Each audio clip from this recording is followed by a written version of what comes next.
Selamlar dostlar, kanalıma hoş geldiniz. Bu videoda sağlık ve hasar hattını birleştiriyoruz. Megataryumlarımızı son haline getiriyor. Erkek dişi dağılımını koruyor. Eş desteği ve böcek buff'ı ile gerçek hasar testini yapıyoruz. Artık mutasyon teorisi değil, sahadaki karşılığını konuşma zamanı. Başlıyoruz. Fiziksel hasar. Bu hatta fiziksel hasar kısmını geliştiriyorduk arkadaşlar. Bakın burada geldiğimiz seviyeyi ben şuradan göstereyim. Bir yeşil megataryumumuz oldu burada. Burada arkadaşlar geldiğimiz seviye 20'ye 7. Yani fiziksel hasar kısmında 329'dan başlamıştık ve 427'ye kadar burada ulaştık arkadaşlar. Hatırlayacak olursak burada sadece fiziksel hasar kısmını geliştiriyorduk. Burada da sağlık kısmını geliştiriyorduk arkadaşlar. Burada da durum aynı. 20'ye 7 olduk burada da. Baba Erkil 20'ye 7'ye geldik. Sağlık hattında da 5328 ile başlamıştık ve 7400'e kadar geldik. Bakın dişilerde 5328 329. Yani ne olmuş oldu arkadaşlar? Sağlık kısmı 7400, fiziksel hasar kısmı 427 oldu arkadaşlar. Bu taraftan gösterelim arkadaşlar. Megataryumun yüzünü de görelim.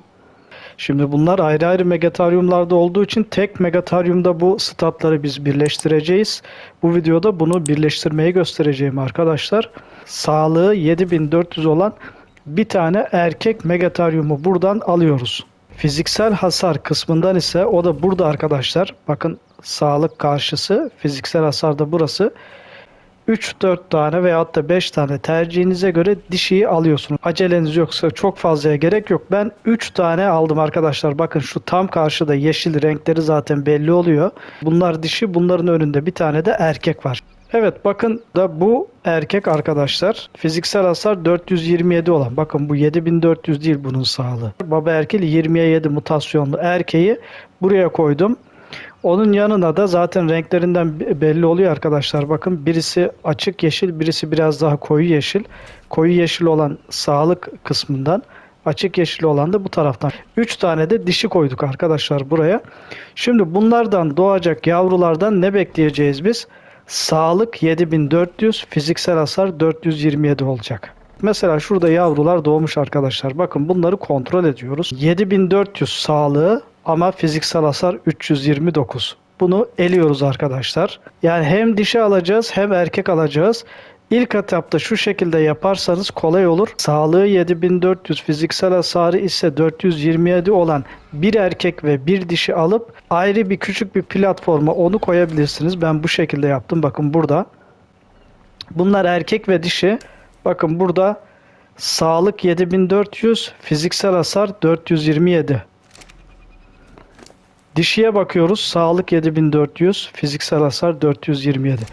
Bundan doğacak olan yavrular anne ve babası gibi sağlık 7400, fiziksel hasar ise 427 olarak doğacak zaten arkadaşlar. Ama bundan doğacak yavrular her iki tarafta düşük olabiliyor veyahut da bir taraf düşük olabiliyor. Ama arkadaşlar bakın bunlardan gelecek olan yavrular zaten sağlığı 7400, fiziksel hasar 427 olacak. İkisini de anne ve babasından alıyor.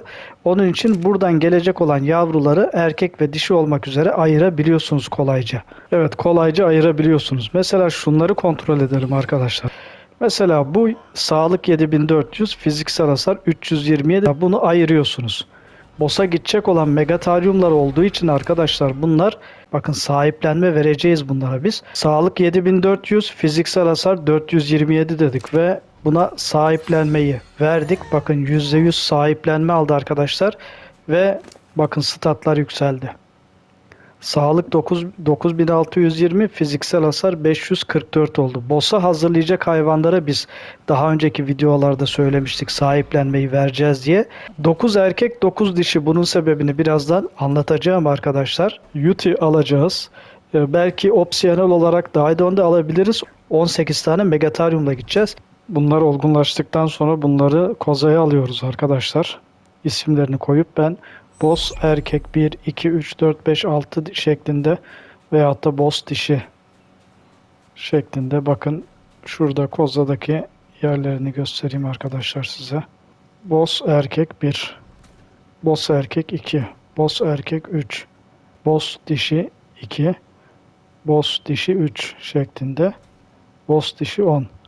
Ve sahiplenme verdikten sonra bunlar Koza'da bir süre bekleyip arkadaşlar mevcut puanlarını, stat puanları alacaklar.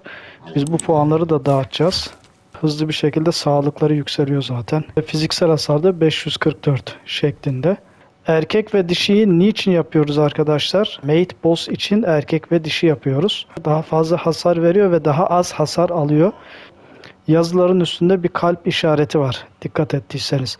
Bu kalp işareti olduğu zaman eş desteği alıyor arkadaşlar bunlar. 107 vuruyor eş desteğiyle. Şimdi bunu uzaklaştıralım. 80. Bakın 80 vuruyor. Fiziksel hasar. Bunu denemek için gösteriyorum şu anda ben. Eş desteği olduğu zaman da 107. Erkekle deneyeceğiz. Yanında dişi var çünkü. Şimdi bu arkadaşlar bakın fiziksel hasarı 544 bunun. Bakalım bu nasıl vuracak? 230 vuruyor bakın. Eş desteğiyle 230 vuruyor. İleri gidelim. Bakın 173. Aradaki farkı görüyor musunuz arkadaşlar? Boss'a giderken erkek ve dişileri bunun için alıyor. Hem eş desteği hem de buff çok daha fazla hasar verdirmeyi ve daha az hasar almayı sağlayacağız. Yuti ile buff verelim bir de. Evet, şimdi buff aldı arkadaşlar. Bakın Yuti ile buff verdik buna. Bir de şimdi deneyelim. Evet, 288 arkadaşlar bakın. 230 iken 288 eş desteğiyle birlikte. Bakın 230. Buff verdiğimiz zaman 288 oldu arkadaşlar.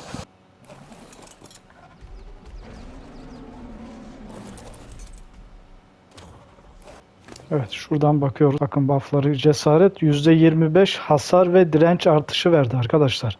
Yani %25 hasar veriyor. %25 hasar veriyor. %25 az hasar alıyor arkadaşlar. Bakın 230 eş desteğiyle. Bunlar olmasa bakın 173 nerede? 280 nerede arkadaşlar? Bir de buna böcek buff'ı eklenince nasıl olacak? Şimdi onun sonucuna bakacağız arkadaşlar. Böcek buff'ı da aldık.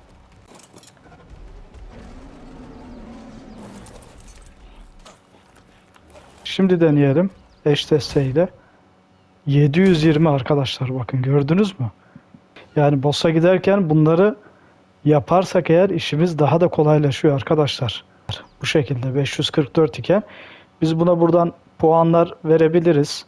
Bunu 1000 yaparsak eğer yani çok rahat bir şekilde boss'u geçebileceğiz arkadaşlar. Evet arkadaşlar şu an 20'ye 8 seviyesindeyiz. Eş desteği, böcek buff'ı ve Yuti ile farkın ne kadar açıldığını bir sonraki boss videosunda net şekilde göreceğiz. Gerçek sınav orada başlayacak. Bir sonraki videoda görüşmek üzere. Hoşça kalın.